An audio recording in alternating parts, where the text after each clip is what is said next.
Well, India has issued advisory in regards to violent protests in Bangladesh and has urged its nationals to avoid travelling to the country till further notice. The Ministry of External Affairs has also urged Indian nationals in Bangladesh to exercise caution and stay in touch with the High Commission of India in Dhaka.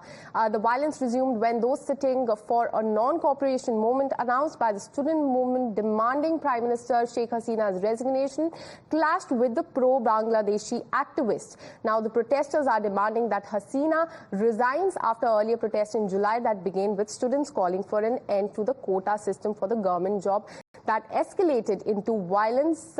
My colleague Rishabh joins me on the phone line. Rishabh, do take us through the advisory that has been issued by the Indian government.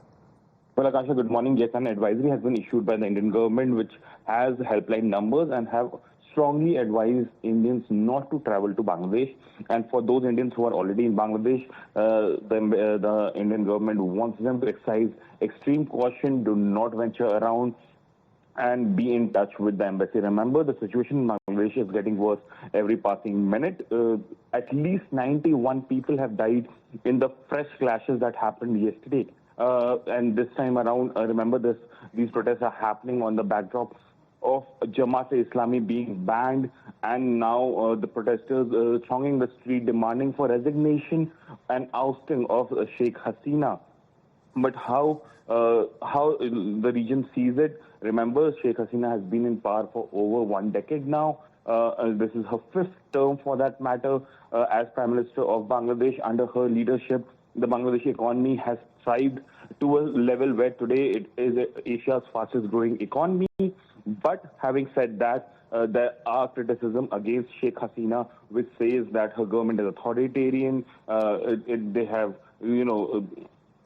invested in means which has culled down the opposition and critics in Bangladesh, be it Muhammad Yunus or BNP or Jamaat. They have been critical of Sheikh Hasina, and now protesters have hit the ground. But the government maintains that they would like to have dialogue and peaceful resolution, but a peaceful resolution doesn't seem to be immediate results, given that 91 people have already died, including 14 policemen.